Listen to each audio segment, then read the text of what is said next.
సినిమాలు రిలీజ్ చేసుకున్న ఈ నెలలోనే పీక్ సమ్మర్ లో మిగిలింది ఈ నెలే. ఇప్పటికే చిన్న సినిమాలన్నీ వరుస పెట్టి రిలీజ్ అవుతున్నాయి. మరి ఈ వారం కూడా చిన్న సినిమాలేనా? పెద్ద సినిమాలు రిలీజ్ అయ్యే ఛాన్స్లేమన్నా ఉన్నాయా?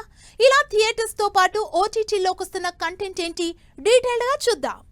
మిడ్ సమ్మర్ ఒక పక్క అందరికీ షాక్ ఇస్తున్న ఎలక్షన్ రిజల్ట్, ఒక పక్క జనాలు బిజీగా ఉన్నా వీకెండ్ కి మాత్రం రిలీజులు ఏమున్నాయా అని వెయిట్ చేస్తున్నారు. ఈ వారం కూడా పెద్ద సినిమాలు ఏం లేకపోవడంతో చిన్న సినిమాలు కంటిన్యూ అవుతున్నాయి. మే 8న గోదావరి గట్టుపైన సినిమా రిలీజ్ అవుతోంది. సుమంత్, ప్రభాస్, రీను లీడ్ రోల్స్ లో తెరకెక్కిన ఈ సినిమా బ్యూటిఫుల్ విలేజ్ లవ్ స్టోరీగా ఆడియన్స్ ముందుకొస్తోంది. కంప్లీట్ యూత్ ని టార్గెట్ చేస్తూ ఈ సినిమా మంచి ప్రమోషన్లతో మే 8న రిలీజ్ కాబోతోంది. మే 8ని ఇప్పటికే 2-3 సార్లు రిలీజ్ పోస్ట్ పోన్ చేసుకుంటూ వస్తున్న సతీ లీలావతి సినిమా రిలీజ్ కాబోతోంది. లావణ్య త్రిపాఠి, దేవ్ మోహన్ లీడ్ రోల్లో ఫ్యామిలీ కామెడీ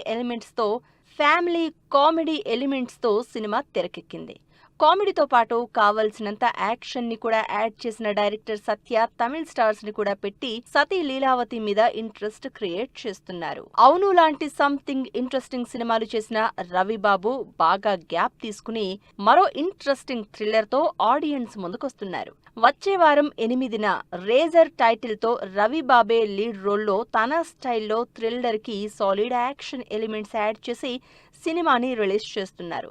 వీటితో పాటు స్పిరిట్, ఏ ఫిల్మ్ బై గిరి అనే చిన్న సినిమాలు రిలీజ్ అవుతున్నాయి.